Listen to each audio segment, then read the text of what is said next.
So, na-scam kami ng 120,000 sa BDO online banking namin. Ito na yung part 2 guys, sa lahat ng mga gustong magpakwento dyan. So, ikukwento namin paano siya nangyari. Kasi guys, wala nang OTP or anything, na-scam kami and we never imagine na mangyayari sa amin to.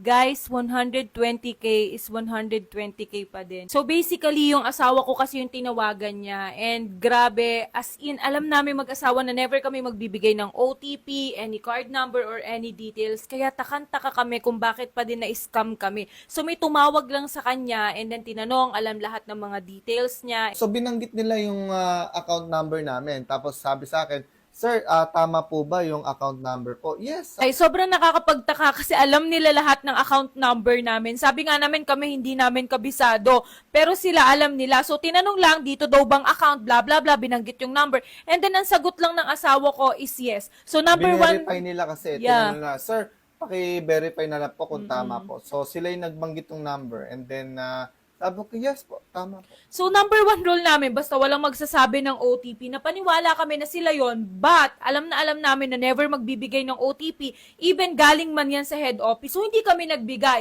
And then, nagtaka na kami after niyang tumawag, tinanong yung about sa BPI na. So, kami, napaisip kami, bakit tatanong niya sa BPI, right, sa asawa ko. So, dun na kinat yung line and then kinabahan yung asawa ko, chinange yung password. Pagkakita-kita namin, guys, nabawasan na ng 120,000. So, bali ang ginawa, 50, 50, 10, 10. So, nakakapanlumo kasi 120k is 120k pa. Nakakapagtaka lang, paano nila ganun kabilis na ilabas yung pera na yon.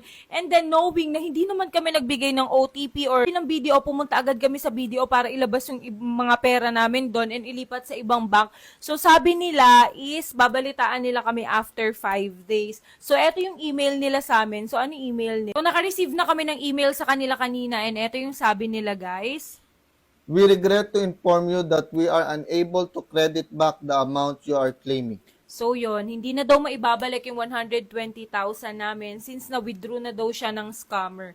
So sobrang nakakalungkot lang kasi guys, na-imagine ko nung nangyari sa amin to na what if pagtingin namin ng account namin, wala na kaming pera. So, hindi namin sinisisi yung BDO dito or anything, but we are posting na awareness sa inyo guys na grabe na yung mga scammers ngayon. So, medyo minsan napapaisip ako na nakakatakot din pala talagang mag-online banking kasi in just one click, pwede tayong ma-scam. So, ingat lang tayo guys. So, sa mga naka-experience din na to, grabe, sobrang nakakalungkot talaga siya.